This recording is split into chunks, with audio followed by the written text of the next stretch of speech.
SwayamPrabha. Digital India. Educated India.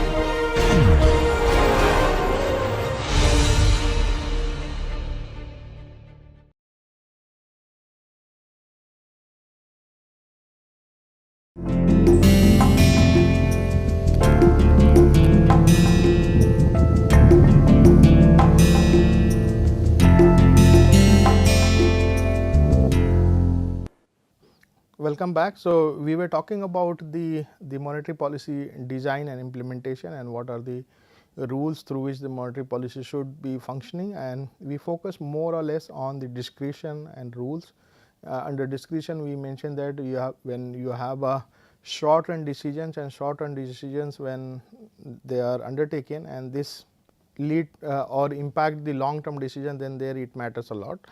Right, and then we focus on the monetary rules. Under that, we mentioned about the constant money growth rate given by Milton Friedman, and then we focus on the approaches that we have non-activist and activist, and we understood that if you are going by either the constant money growth rate or the Taylor rule, then you are going to solve the problem of what we were talking about, the time inconsistency problem. So, here we will have the same reference for this session. So, here we will have the Michigan book 2012 Macroeconomics Policy and Practice, and here we have the Bank for International Settlement, Unconventional Monetary Policy Tools, and then here we have the Unconventional Monetary Policy in times of COVID-19. So, this we are talking about, right. So, here we focus more on the discretion, that what are the scenario under which the discretion may be playing very important role. Now, let us talk about the new dimension which is called role of credibility and the nominal anchor. Once I mention about, so a nominal anchor, so it becomes really difficult. So, most of the countries monetary policies are decided based on either the single indicator approach or they go by multiple indicator approach. Now, in this particular session, we will be focusing on how do you decide about the credibility of the central bank, what are the approaches through which the central bank's credibilities are tested, and second is the role of nominal anchor to emphasize. So, here we are talking about, so economists have more or less agreed to the viewpoint that there should be a nominal anchor in the economy. Economy should identify the nominal anchor, that which particular factor is more important for the monetary policy stand. So, depending upon the orientation, as I mentioned in the last session also, that based on the orientation of the economy, so whether it is export oriented economy, so whether it is export oriented indicator can act as a nominal anchor. In most economies, it has been found that it is the inflation rate acting as a nominal anchor, money supply, exchange rate. So, all these factors are having a more or less implications on the economy. If a central bank targets the inflation rate of 4%, it becomes a nominal anchor, which means that if you have the inflation rate acting as a nominal anchor, then you can decide about what will be the threshold of this nominal anchor. If the threshold is around 4%, 5%, then it means that the central bank's monetary policy has to make sure that they have to supply enough money in the economy so that prices do not go up more than 4 to 5%. So, whatever is the target rate, this is what we try to understand. And the second term that we are mentioning, which is about the credibility.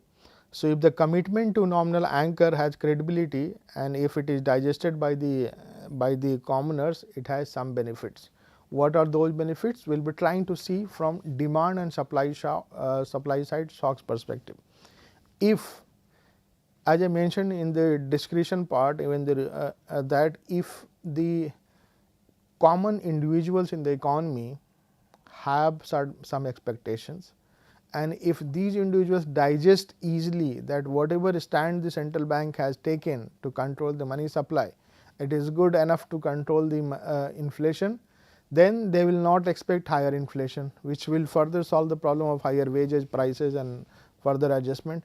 If the individuals are not having any kind of I would say any kind of I would say faith, or the central bank credibility is really low. They are not having any faith on the central banking structure, how the, especially with regard to the monetary policy stand, then they will be forming the expectation against the what the monetary policy is trying to convey to individuals.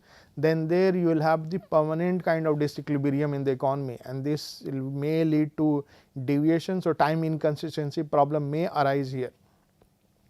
So, credibility has lot of role. So, this is the new term you may be encountering. So, credibility matters, and that is why we find that for the most credible scenario for the central bank is to give positive real interest rate for most of the investors, or I would say depositors. If you are depositing your money in the bank, and if the nominal interest rate is 5%, inflation is 6%, your real interest rate is minus 1%. In that scenario, you know that you are going to get less of return on your deposits, and it is not compensating you the rise in inflation.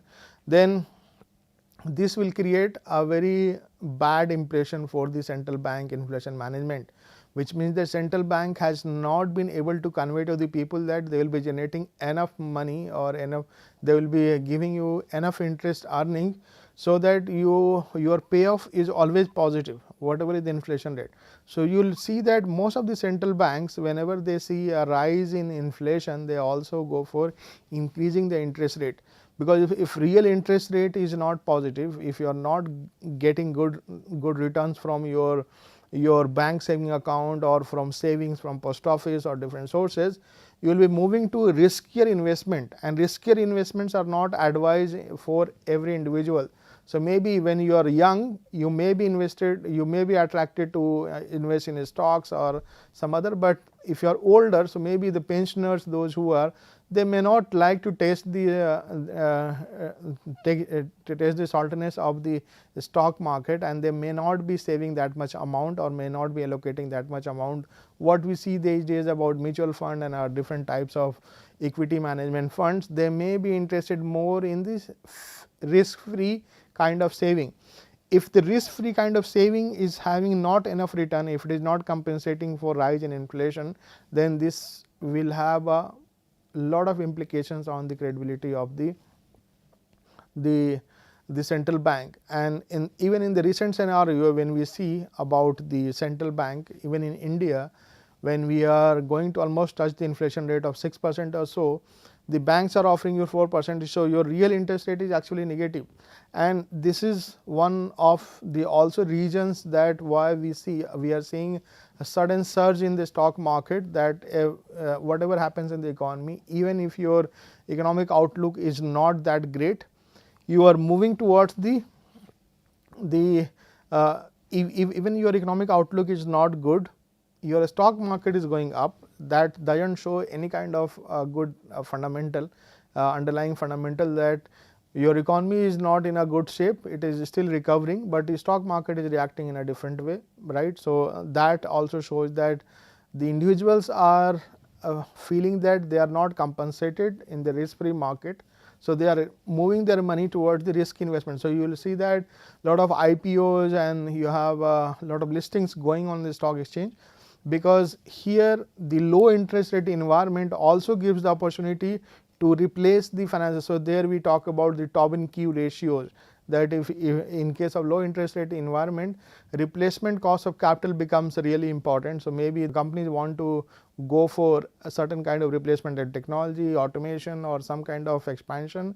It is easier to do that in the low interest rate environment, because you can borrow from the bank, and whatever amount that you are not able to borrow, you can borrow through the equity market.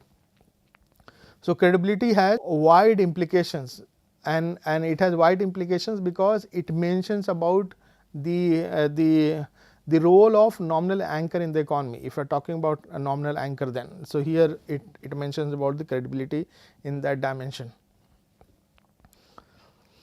Now, here also we mentioned that one of the reasons why nominal anchor is selected, because it also deals, or it also solves the time inconsistency problem, and it also puts a check on the discretionary policy, that if you are having a particular target and if you are targeting your economy, that if you are targeting that variable, nominal anchor variable, then we may not face the discretionary scenarios, because if you are efficient enough to control your inflation with the given target, then you may not require the discretionary. So, this will also solve the time inconsistency problem. There will be a synchronization between short run objectives and long term objectives. Second is about there is also a check on the central bank, right. So, here you have public scrutiny and criticisms, that everyone knows that central bank has to abide by certain nominal anchor targets, and if the central bank is not going to meet, then there will be public scrutiny, there will be opinion, there will be a lot of newspaper writings, digital media reactions, and as a result your discretionary stand may be thwarted. A credible commitment to a nominal anchor will help to anchor inflation expectation. As I told, that if you have if people have a faith on the credibility of the nominal anchor and even the central bank, then the central bank decisions are also well appreciated. They are taken in a right mood. If the individuals are taking the central bank decisions in a right mood, then this is going to also create a optimistic scenario in the economy.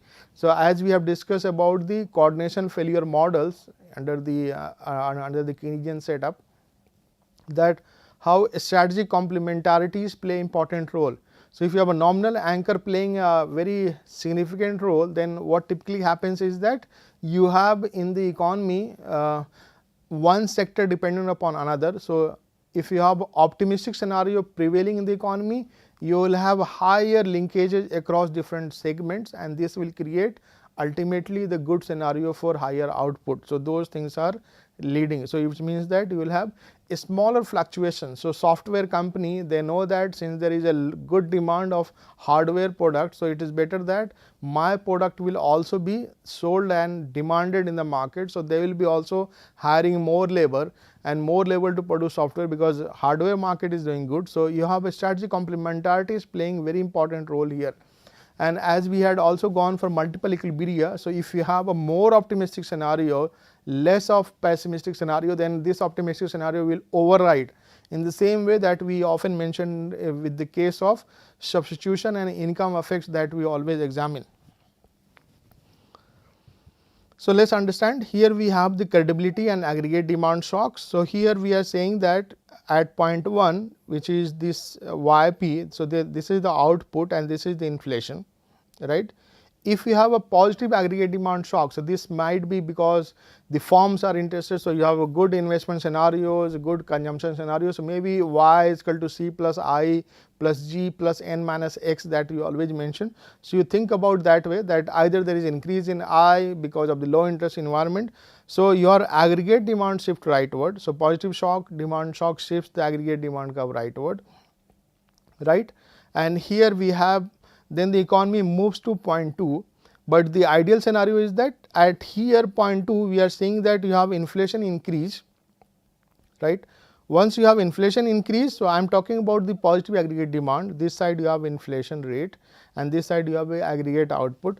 What we are seeing that at point 2 here your aggregate output has gone up, but at the same time, because there is aggregate demand increase, at the same time the economy is also facing the higher inflation.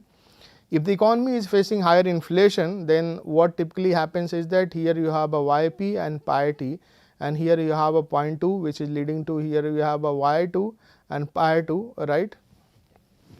So, here we have moving the economy to a point 2.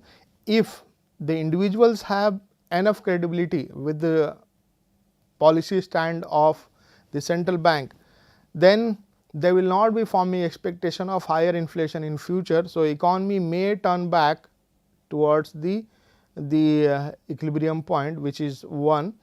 But if the individuals are having a limited, I would say, so if the individuals are having limited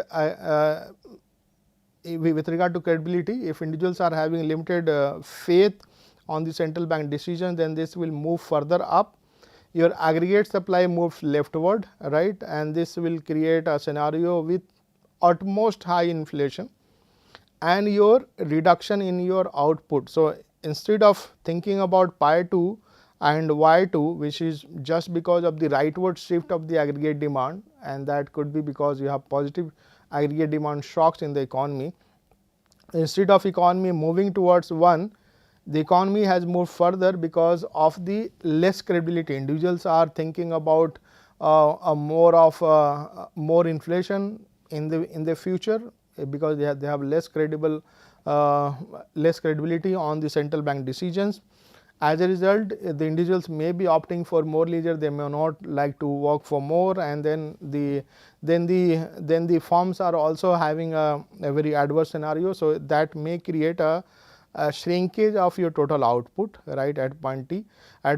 So, at point 3 it is not good. So, if the central bank takes a credible decision here itself by increasing the rate of interest, if the central bank is taking the decision by increasing the rate of interest, then this may create adjustment in the output and the inflation both, and the economy may move to 0.1. But if the credibility is low, then in that case economy may move to a higher rate of inflation path, and this will further shift of the aggregate supply will further lead to decrease in output. So, this is what we say about the positive aggregate demand shocks, that there you have the role of the credibility, that how credible is the source of information. Second is about the negative aggregate demand shocks. So, once we have the negative aggregate demand shocks, so maybe negative aggregate demand shock that you have inflation low, consumption low, and all those scenarios. So, what we are seeing that we are at equilibrium at pi t and yp. So, this is what we have the output. The long run aggregate supply is fixed here, right. We are talking about short run. So, the analysis that we have done here, it is for the short run, not for the long run. So, long run aggregate supply is here. The short run adjustment that we are seeing with the positive demand shock, here we are talking about negative demand shock. So, here we have the long run aggregate supply which is fixed, right. Here we have the aggregate demand. So, because of this less or negative aggregate demand shocks, the output has moved down. So, the aggregate demand has shifted leftward, and this leftward shift in aggregate demand, here we are having the output which is nothing but pi 2 and y 2, right. If the central bank takes the decision here that there should be lower rate of interest, and this will further increase the money supply and investment outlook will be better, then the economy may come back here. People will not have expectation, the pessimistic expectation here, that the prices are not going to be that higher, right. So, they may not be reacting in that way. If the individuals are having the positive credibility, or they have higher credibility on the central bank, from 2 the economy may move to 1, but if they do not have credible information, then the economy may move to 0.3, which is a much higher inflation rate and having the output further lower. So, in case of negative aggregate demand shocks, what we can see is that there is a lot of role of expectations playing, and also there is a role of credibility. So, negative aggregate demand shocks are more crucial for the monetary policy management, because here we are seeing that the aggregate output is decreasing in each case, and it is decreasing much higher in the third case where it is pi 3 and y 3. But here we are seeing that here we are having the long run aggregate supply fixed. Here, at least in case of positive demand shocks, it is easier for the central bank to react, and what we see is that we are having the increase in output in both cases, though the third case it is not increasing that much.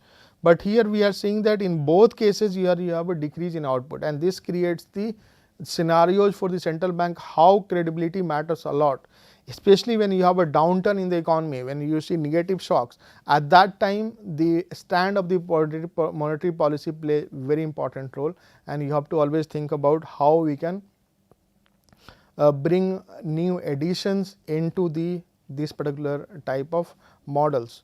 Second is about the aggregate supply shocks. So, suppose if you have aggregate supply shocks, so here we are talking about credibility and aggregate. So, if you have aggregate supply shocks arising in the economy, so this could be for 2 to 3 reasons. One is that either the crude oil prices have gone up, so this is also creating extra pressure on the price increase and further inflation. So, here we mention about with, so economy is at this point, the aggregate supply moves upward, right, because of this. So, here we have the leftward shift of the aggregate supply. So, at long run aggregate supply, here we have the YP and here we have parity. Here we are saying that because of the policy stand, monetary policy stand, here this is leading to increase in inflation rate. Your output is getting smaller, which means that with high credibility, the short run aggregate supply curve shift to AS2, right.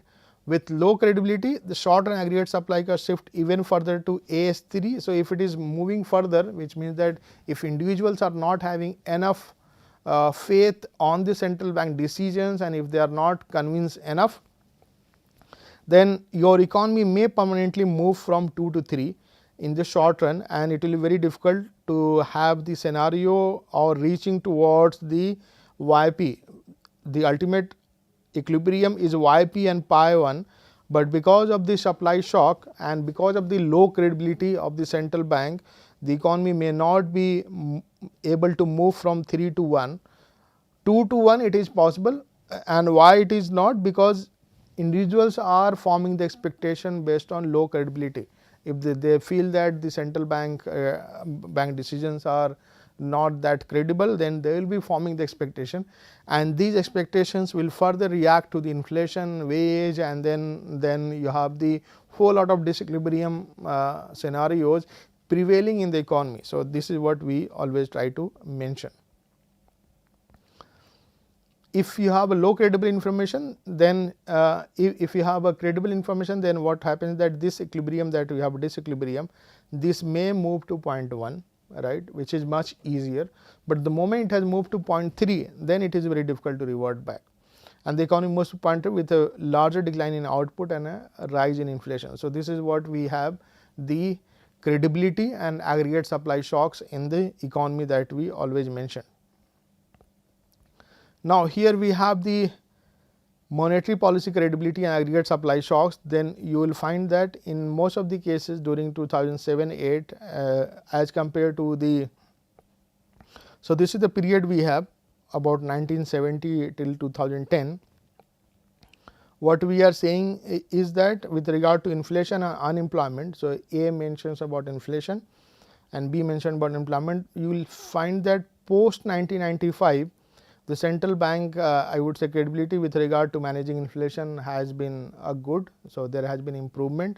Here also we can see that even post 2007 oil shock, the economies have almost tried to manage this. So, this is what we try and mention about, that inflation rate, it has not gone up, but here if you see during this part 1979 shock and 1973 oil shock, the inflationary scenarios were not having that much credible, and after that the central banks have worked on credibility, and because of that they are in a much, I would say, a safer zone.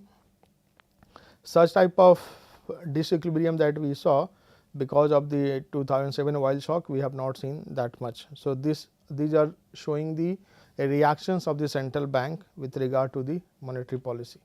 So, here what we saw from the demand side and supply side. So, monetary policy credibility is capable in stabilizing inflation, economic activities when faced with positive negative demand shock in the short run. So, this is what we have mentioned here, right. This talks about short run adjustment, this is the long run, right.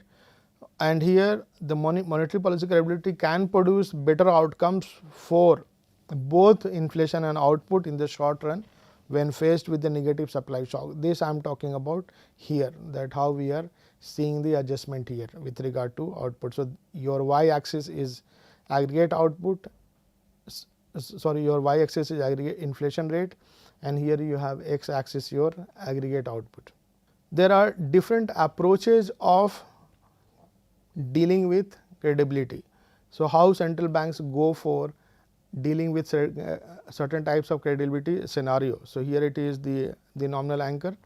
So, here we have the approach 1, inflation targeting. So, here we have the first we are talking about keeping inflation under control. So, here what should be the approach of dealing with? So, the first approach which the economists always mention is about the inflation targeting. In case of inflation targeting, how they do it? So, in case of India, if you go on the Reserve Bank of India website, there you have monetary policy report. What does this report say about? So, monetary policy report mentions about how what will be the direction of the inflation in future. So, they will be having some short run or some kind of medium and long term targets of the nominal anchor, right. So, in most countries you have the inflation, they go for public announcement of medium term numerical targets for inflation. They will be coming up with some reports, they will be highlighting implicitly the stand of the monetary policy in future. So, if you read between the lines of those reports, then you will be able to understand. Inflation targeting should be part of the institutional commitment as long run strategy to ensure price stability. So, this is what they have done, that they have set up the committee. For example, in India we have the monetary policy committee, they target the inflation target, and this is for next 5 years, and which means that the country will be targeting that kind of inflation for the next 5 years, and based on that they will be having learnings, and those learnings will be further accommodated for next 5 years, and then they will see that whether we should go for higher nominal target or we should go for lower nominal target. Then here you have multiple indicator approach. So, unlike you are just targeting the inflation, that is not the right way. There are different variables playing important role. So, maybe your economy is also facing pressure on exchange rate, because if your economy is having the oil import from outside, then this oil import may have passed through to your exchange rate, and this exchange rate pass through may further have the implications on the money market, financial market. So, in order to understand the exact role of monetary policy, it is always good to follow the multiple indicator approach. So, in most of the countries they have gone for multiple indicator approach. Then here you have the transparency in monetary policy through proper communication with general public and financial markets. So, these days with the help of certain machine learning tools, and you have different types of document reading mechanisms through which we can read the tone or the communication skills of the central bank. So, how the central bank is communicating. So, people walk in these areas and they try to find out. So, central bank will always come up with a small write ups, some notes through which they try to convey to the commoners that this is how the central bank is going to function. So, maybe the auctioning of different repo auctions may also give you the signal. Increase accountability of the central bank for attaining its inflation objectives. So, if the inflation objectives are, if you have accountability higher, then this also creates a good scenario for higher credibility. So, maybe if the central bank is more credible. So, we are finding that in most of these countries, inflation targeting countries are New Zealand, Australia, Canada, Norway, Sweden, Switzerland, United Kingdom, Brazil, India, Chile, then you have a Czech Republic, Hungary, Israel, Mexico, Peru. All these countries are having the inflation targeting mechanism. Inflation targeting mechanism works as a nominal anchor, and then further it creates scenario favorable, as I have shown here, that from 2 to coming back to 1 and from 2 to going back to 1, this is directly linked with the credibility. So, this is how it matters here, that inflation targeting becomes really crucial to understand that how certain mechanisms are really crucial to form the expectations, to control the expectations. So, most of the central banks, they also conduct the household survey. They try to find out that how individuals are trying to procure the information to form the expectation about futures. So, if they are forming the expectation about future based on just past, then how the central bank should be taking, whether it is a rational expectation, whether it is adaptive expectation. So, let me summarize what we have done today. So, in the beginning we talked about the different roles of the credibility and nominal anchor, and then we are now working on different approaches through which the central bank should be dealing with the higher inflation or the better price stability scenario. So, in the next session we will be talking more about this, and we will be taking ahead, and we will be also looking at India's situation where we stand. So, I am stopping now, and thank you so much for your attention.